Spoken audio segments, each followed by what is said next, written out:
Halo, perkenalkan nama saya Silpa dengan NIM S10522210002, Prodi Ilmu Politik kelas B. Di sini saya akan membahas bab 2 yaitu politik dan kebijakan publik. Adapun konsep-konsep politik yaitu menurut Ramlan Surbakti dalam bukunya Memahami Ilmu Politik menjelaskan bahwa konsepsional politik akan berkaitan dengan 5 hal penting, yakni yang pertama, politik bersinggungan dengan usaha-usaha yang ditempuh warga negara untuk membicarakan dan mewujudkan kebaikan bersama.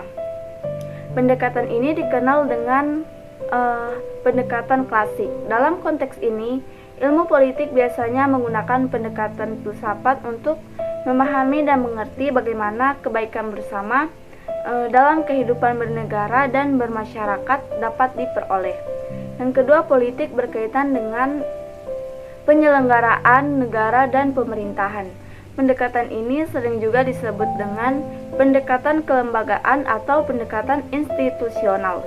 Yang ketiga, politik bersinggungan dengan segala kegiatan yang diarahkan untuk mencari dan mempertahankan kekuasaan dalam masyarakat. Yang keempat, politik sebagai konflik dalam rangka mencari dan atau mempertahankan sumber-sumber yang dianggap penting. Pendekatan ini membahas bagaimana konflik menjadi bahan kajian yang penting dalam ilmu politik. Yang terakhir yaitu politik sebagai kegiatan yang berkaitan dengan perumusan dan pelaksanaan kebijakan publik dengan istilah fungsionalisme. Dalam buku tersebut diutarakan dan ditekankan bahwa politik merupakan serangkaian kegiatan yang menyertakan interaksi antara keyakinan, budaya, religius, dan lain-lain, struktur individu, serta kebijakan itu sendiri. Nah, mengapa mempelajari kebijakan publik?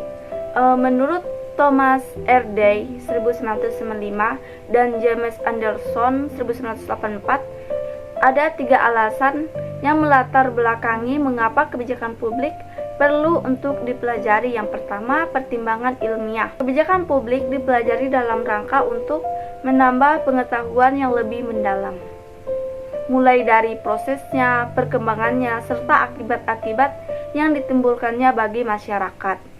Pada gilirannya, hal ini akan meningkatkan pemahaman kita mengenai sistem politik dan masyarakat pada umumnya. Yang kedua yaitu pertimbangan profesional.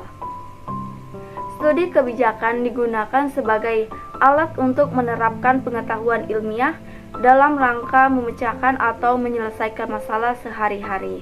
Selanjutnya yang ketiga yaitu pertimbangan politis. Kebijakan publik dipelajari pada dasarnya agar setiap perundangan dan regulasi yang dihasilkan dapat tepat guna mencapai tujuan yang sesuai target. Menurut Thomas R. Day, definisi kebijakan publik adalah apa yang dipilih oleh pemerintah untuk dikerjakan atau tidak dikerjakan. Selanjutnya, menurut Richard Ross, mendefinisikan kebijakan publik sebagai sebuah rangkaian panjang dari banyak atau sedikit kegiatan yang saling berhubungan dan memiliki konsekuensi bagi yang berkepentingan sebagai keputusan yang berlainan.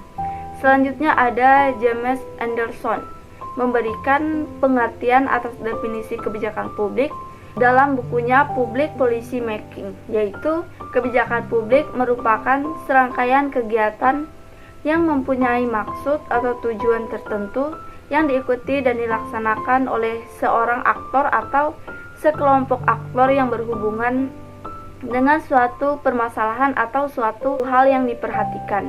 Kebijakan publik merupakan keputusan politik dikembangkan oleh badan dan pejabat pemerintah. Selanjutnya itu ada pendekatan dalam studi kebijakan publik. Yang pertama ada teori sistem, yang kedua teori elit, yang ketiga teori kelompok, yang keempat teori proses fungsional, dan yang terakhir yaitu teori kelembagaan. Selanjutnya ada formulasi, implementasi, dan evaluasi sebagai suatu proses kebijakan publik. Yang pertama yaitu formulasi. Formulasi kebijakan atau sering juga disebut dengan perumusan kebijakan dapat dipandang sebagai kegiatan awal dari suatu rangkaian kegiatan dalam proses kebijakan publik. Selanjutnya yang kedua yaitu implementasi. Implementasi kebijakan merupakan suatu proses dalam kebijakan publik yang mengarah pada pelaksanaan kebijakan dalam praktiknya. Implementasi kebijakan merupakan suatu proses yang begitu kompleks, bahkan tidak jarang bermuatan politis karena adanya intervensi dari berbagai kepentingan. Selanjutnya yang terakhir, evaluasi. Evaluasi kebijakan adalah rangkaian aktivitas fungsional yang berusaha untuk membuat penilaian melalui pendapat mereka mengenai manfaat atau pengaruh dari kebijakan, program, dan proyek yang tengah dan atau telah dilaksanakan. Sekian video dari saya, mohon maaf jika ada kesalahan kata. Saya ucapkan terima kasih.